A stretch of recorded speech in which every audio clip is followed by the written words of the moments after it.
Bueno, antes que nada, cordial saludo a la profesora y a los compañeros que están viendo esta sustentación. Mi persona, Aldair Barrios, y mi grupo vamos a hablarles sobre el tema que nos tocó, que fue optimización. El resto de mi grupo lo conforman Argemiro Viana, Carlos Díaz y Javier Coronel. Bueno, la optimización consiste básicamente en minimizar y maximizar el valor de una variable. Es decir, se trata de calcular o determinar el valor mínimo de una función de una variable, ya sea un problema matemático o un problema cotidiano. Un ejemplo, sin ir más lejos, podría ser tratar de minimizar el error de una medición. A veces suele ser muy frecuente en las mediciones de construcción o en algunas obras. Tratan de tener las medidas exactas o que se aproximen para que al construir no se cometan errores que pueden perjudicar la construcción u obra que se está llevando a cabo. Bueno, los métodos de optimización. Existe una gran diversidad de métodos para hallar la condición óptima que satisface en algún criterio en específico. En algunas de ellas pueden llegar a ser mejores, en otras en su aplicación a ciertos problemas. Dependiendo esto de las funciones, si son lineales o no lineales, que las variables sean determinadas o aleatorias, que puedan establecerse expresiones analíticas o puedan ser relacionadas por datos experimentales o que la función sea continua o tenga discontinuidades. Bueno, los distintos métodos pueden calificarse en métodos indirectos o directos. A continuación vamos a conocer más a fondo los siguientes métodos de la optimización que podemos encontrar. Los métodos de la optimización este, los podemos ver en pantalla, en la diapositiva, y son métodos tabulares, métodos de cálculo diferencial, métodos de multiplicadores de Lagrange, métodos de búsqueda de intervalos, búsqueda de informe, búsqueda secuencial, búsqueda dictamina, búsqueda de Fibonacci, búsqueda por Eurera, método gradiente, método de programación lineal y la aplicación de las herramientas de optimización de MATLAB. Bueno, a continuación los dejo con mi compañero Javier Coronel, que los va a introducir con el concepto de algunos de los métodos de optimización que ya mencionamos. Buenas, mi nombre es Javier. Y algo que tenemos que saber primero de los métodos tabulares es que es un método que se aplica solo cuando no es posible un análisis analítico. Es decir, no podemos aplicar funciones. Estos métodos consisten, como aquí no podemos maximizar ni minimizar funciones, pues este método simplemente se basa en analizar los pros, los contras y las implicancias que tienen cada uno en las opciones y restricciones que nos ofrece el problema. Por ejemplo, aquí vemos la tabla de pros y contras donde vamos a colocar qué pro y qué contra tiene cada factor o cada característica de la opción que estemos analizando y la implicancia que ésta tiene. A cada uno se le va a dar un puntaje y al final cuando llenemos la tabla vamos a ponderar todos esos valores y vamos a elegir el que mejor puntaje tenga. Esa va a ser nuestra mejor elección, por tanto, esa es la que vamos a tomar. Ahora, ¿qué pasa? Que también hay otras variantes de este método, como por ejemplo el análisis de fuerzas y resistencia. Ya nosotros como ingenieros estamos bastante, eh, sobre todo nosotros como ingenieros electrónicos, estamos bastante familiarizados con el análisis de fuerza y resistencia. Todos recordaremos cuando veíamos en clases de física, por ejemplo, las leyes de Newton, donde nos daban problemas, donde no nos daban restricciones específicamente hablando del problema, no nos decían esta es tu restricción, no, sino por ejemplo nos decían eh, este objeto se está moviendo a velocidad constante o se encuentra en reposo. Entonces nuestra restricción automáticamente es decir, esta sumatoria de fuerzas hay que igualarla a cero, o no, este movimiento tiene una aceleración. Bueno, y nosotros automáticamente sabíamos que teníamos que igualarlo a la masa por la aceleración. En una sumatoria de fuerzas vemos cómo todas interactúan sobre un mismo objeto. Por ejemplo, en la física, cuando trabajábamos con ella, si teníamos una masa que era movida por una fuerza externa sobre una pendiente o algo similar, nosotros sabíamos que teníamos fuerzas como por ejemplo de la gravedad, la fuerza normal que ejercía el suelo, teníamos la fuerza que empujaba y fuerzas también que no solo ayudaban a mover al objeto, sino que también se oponían a ella, que son fuerzas que contrarrestan el movimiento. En este caso era la fricción. En términos generales, este método trata de observar y reconocer cuáles son los factores que influyen para potenciar los factores favorables y desfavorables en nuestra toma de opciones. Por ejemplo, la fricción vendría a ser un factor desfavorable en nuestro ejemplo, mientras que la fuerza de la gravedad o fuerza normal serían factores favorables para nosotros, igual que la fuerza externa. Este método trata de potenciar factores favorables y eliminar aquellos que se nos contraponen o por lo menos reducirlos lo máximo posible. Eh, Cuando tenemos muchos objetivos que cumplir, cuando son más de uno, lo más indicado sería armar una tabla de doble entrada, que esta se trata de colocar nuestras opciones en una lista y ver cómo influyen ellas en los diferentes factores. A cada opción ponerle un peso en cada factor y al final de todo, al igual que en la primera tabla, ponderar y ver cuál es el que mejor peso tiene. El que más peso tenga, esa será nuestra mejor opción.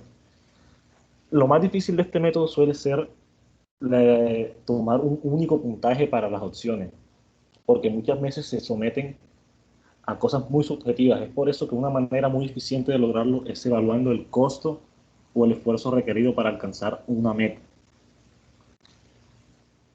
Bueno, ahora siguiendo vamos a poder ver el siguiente método, que es el método del cálculo diferencial, que para nosotros es el más simple, el más básico, el más fácil. Lo vimos desde el cálculo 1.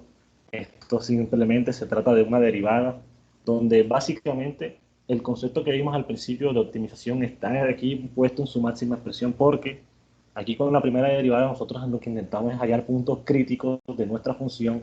Cabe añadir que esto es un método analítico, se puede trabajar con funciones y al igualar la cero, a la primera derivada, vamos a hallar puntos críticos que luego en la segunda derivada vamos a comprobar si son mínimos o máximos, si esos puntos maximizan o minimizan la función. Que eso al final es lo que queremos saber, cómo optimizar nuestro problema.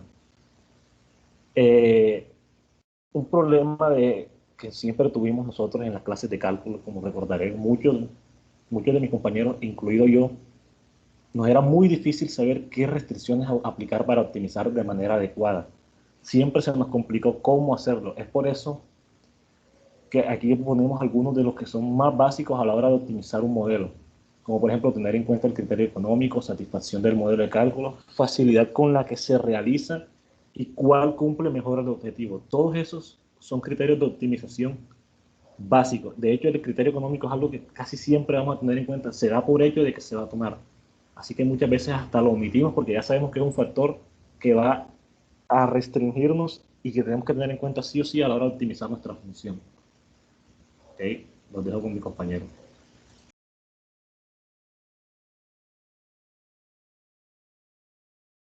Bueno, ahora les voy a hablar un poco sobre el método de búsqueda. Los métodos de búsqueda del intervalo se tratan de definir el valor de una función con un error predeterminado. ¿Esto qué quiere decir? Que trata de hallar el intervalo dentro del cual se encuentra. Aunque puede ser aplicados en general, los métodos de búsqueda de intervalos son apropiados cuando se opera con funciones trascendentes a no analíticas, o bien cuando la búsqueda debe hacerse mediante la realización de experimentos. La búsqueda de intervalos puede clasificarse en varios modos. dependiendo de la búsqueda, si dicha búsqueda es discreta o continua, secuencial o no secuencial, local o global, o de convergencia rápida o lenta. En este método se deriva aquellos métodos que su ejecución requieren un intervalo que contenga al menos una raíz, reduciendo gradualmente su intervalo y manteniendo dentro su raíz, al igual que se utiliza el cambio de signo para identificar la raíz dentro del intervalo. Y pues en la imagen que vemos en la diapositiva se encuentra graficado. La búsqueda uniforme.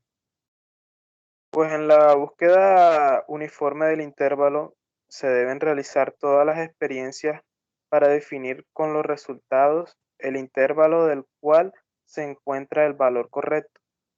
Y pues nuevamente en la diapositiva podemos ver cómo se grafica esto. La búsqueda secuencial. Bueno, podríamos decir que el método de búsqueda secuencial uniforme es una mejora con respecto al anterior método, que fue el método uniforme, porque el tiempo de computación puede que sea muy grande si es pequeño. Una mejor alternativa sería hacer la búsqueda primero tomando subintervalos grandes y hallando el subintervalo dentro del cual está el máximo. Repetir la búsqueda tomando ese subintervalo como nuevo intervalo de búsqueda. Nuevamente hallando el nuevo subintervalo dentro del cual está óptimo. Se vuelve a repetir el proceso hasta llegar a definir un subintervalo de valor igual al error admitido. Así lo podemos ver graficado en la imagen que vemos en la diapositiva. Computacionalmente, la forma más simple, aunque no es eficiente, de implementar este método es la aplicación sistemática, que la podemos ver en la segunda imagen de esta diapositiva. A continuación los dejo con mi compañero que les va a hablar de la búsqueda dicotómica. Buenas, profesores, compañeros. Les habla Argemiro Viana y voy a hablarles acerca de la búsqueda dicotómica. Primero que todo, cabe recalcar que la búsqueda secuencial se hace más eficiente si en cada paso de búsqueda el intervalo se intercepta y se reduce a la mitad. En este caso, se habla de una búsqueda secuencial dicotómica. Este método requiere terminar en cada prueba dos valores muy próximos entre sí, elegidos entre el centro del intervalo, como pueden apreciar en la figura 7 que está a la derecha de la diapositiva. Con estos dos valores se puede determinar de qué lado de dichos puntos está el óptimo. Si se busca un mínimo y los valores obtenidos fueran los indicados en dicha figura, entonces el mínimo se encontrará en el subintervalo izquierdo, como lo pueden ver en la diapositiva. Es claro que si se quiere la determinación del valor extremo, ya sea de máximos o mínimos, según este corresponda, dentro de un intervalo de intersección delta, entonces será necesario, como lo dice la fórmula de abajo, que P es igual al logaritmo en base 2 de L sobre delta. Estos son los pasos. Y como por cada paso se requieren dos evaluaciones, entonces la fórmula quedaría, que es la que queda debajo la figura número 7, n igual a 2 por p, que esto reemplazando sería igual a 2 por el logaritmo en base 2 de L sobre delta. Esta será en total las experiencias requeridas.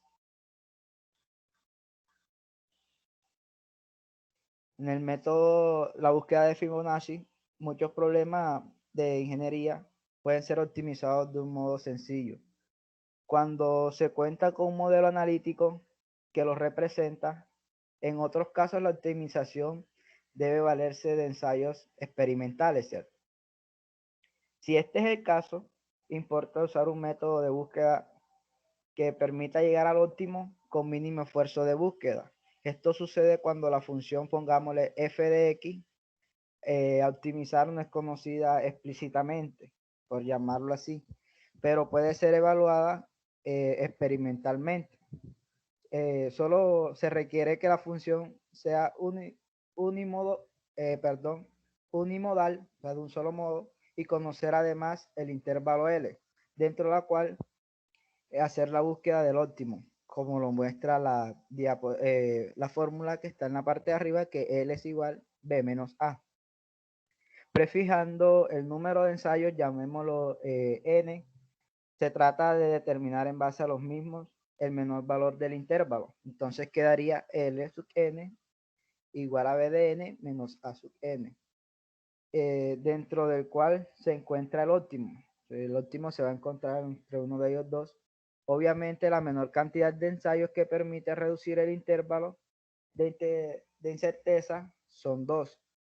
Llamémoslo punto x1 y x2, como lo muestra la figura que está debajo. Estos puntos dividen el intervalo en tres secciones. En función del valor que tome la presentación en dichos puntos y según el extremo que se busca, ya como lo había mencionado antes, máximos o mínimos, se decidirá cuál de las dos secciones extremas deberá descartarse.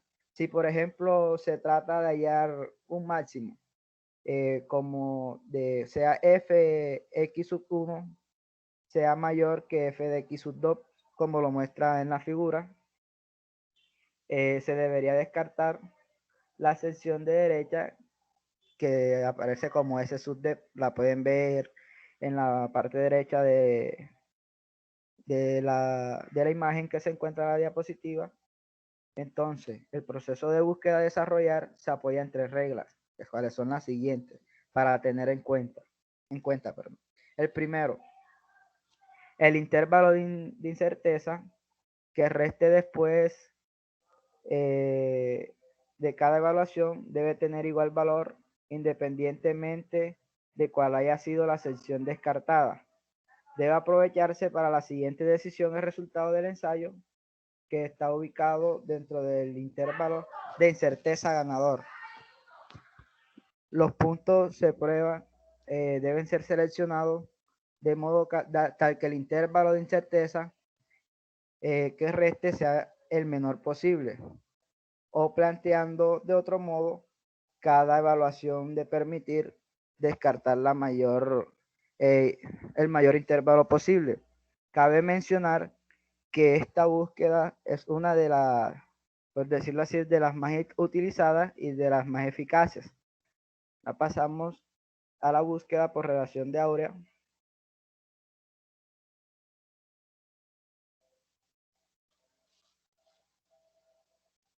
El principal problema del método de búsqueda de Fibonacci es que requiere de antemano saber la cantidad de ensayos a realizar, como ya lo había mencionado antes. Se puede definir un nuevo método de búsqueda sin prefijar de antemano el número de ensayos, usando la propiedad que resulta del método de Fibonacci cuando el número de ensayos es elevado. En tal caso, la proporción de los intervalos descartados en cada ensayo se mantiene constante. Es decir, cuando n es alto, la relación que aparece, por favor, la siguiente diapositiva, compañero, en la parte izquierda de su pantalla como dn igual a f sub n menos 2 sobre n, tiende a un valor constante, como lo muestra en la figura 22. La pueden apreciar, este tiende a un valor constante. Asimismo, dado que f de j es igual a fj menos 1 más fj menos 2. Resulta también que la relación entre dos términos sucesivos de la serie de Fibonacci, llamada relación entre sus intervalos sucesivos, dada por la fórmula que tenemos en la parte derecha de fn-1 sobre ese fn, sería igual a 1 menos fn menos 2 sobre fn. tiene el valor de 0,618, más o menos, viendo las diapositivas, que sí, n es mayor que 8, claro está. Si se usara una relación cualquiera, sea el valor de n, no sería necesario precisar los ensayos a realizar. Como muestra en la figura 23, la que está a la parte derecha, el método de búsqueda por sección de Aurea es solo levemente inferior al método de Fibonacci y superior al método de búsqueda, como se los había mencionado. El método de Fibonacci es el más superior de estos tres. Le sigue el método por sección de Aurea y después le sigue la búsqueda dicotómica. A continuación los dejaré con mi compañero que seguirá profundizando un poco más estos métodos. Bueno, mi nombre es Carlos Díaz y a continuación, siguiendo con lo que hablaron mis compañeros, les hablaré de otros tres métodos y les hablaré de las anécdotas y ejemplos. Bueno, el método del gradiente. Este método se utiliza cuando se trata con más de una variable y en él se hace una búsqueda del resultado más óptimo, considerando todas las variables al mismo tiempo. Basándose en la información sobre la pendiente de la función, es decir, su gradiente. O sea que en cada punto nuevo se hace la búsqueda en la dirección de la máxima pendiente. Método de propagación lineal. Este método se aplica para funciones de prestaciones E-lineales. Su nombre se debe a que las distintas variables deben ser programadas en el sentido de la seleccionada. ¿Cómo así? Que la variable 1 se programará primero que la número 2 y la número 2 primero que la número 3 y así sucesivamente, para optimizar una función de desempeño del tipo lineal. Aplicación de las herramientas de optimización de MATLAB. Este software tiene diferentes funciones dedicadas a problemas de optimización. Estas herramientas incluyen diversos tipos de rutinas de optimización que hacen posible la optimización no lineal con y sus restricciones. De igual manera, la resolución de problemas de minimización y propagación lineal, la cuadrática y el ajuste por mínimos cuadrados, entre otros.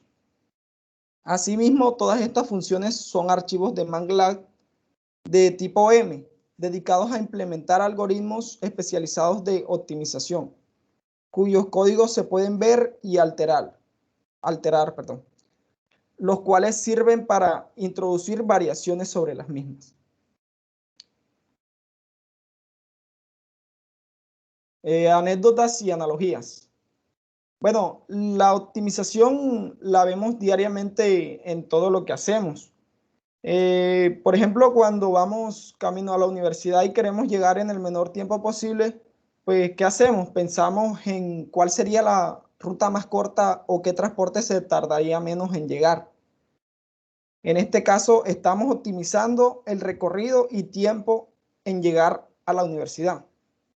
De igual manera, cuando hacemos un postre y en vez de hacerlo en 6 pasos, digamos, lo hacemos en 5 y se obtiene el mismo resultado, pues también estamos optimizando el proceso para hacer un postre. Otro ejemplo más aplicado a nuestra carrera, cuando montamos un circuito y en lugar de poner 2 resistencias de 100 ohmios en serie, colocamos una de 200 ohmios, una equivalente de 200 ohmios, estamos optimizando los componentes del circuito. Asimismo, existen muchos casos en los que optimizamos en nuestra vida diaria. Bueno, para concluir, podemos decir que durante el proceso de este trabajo aprendimos los diferentes métodos para optimizar y además del ya conocido, el cual es el del cálculo diferencial. Muchas gracias.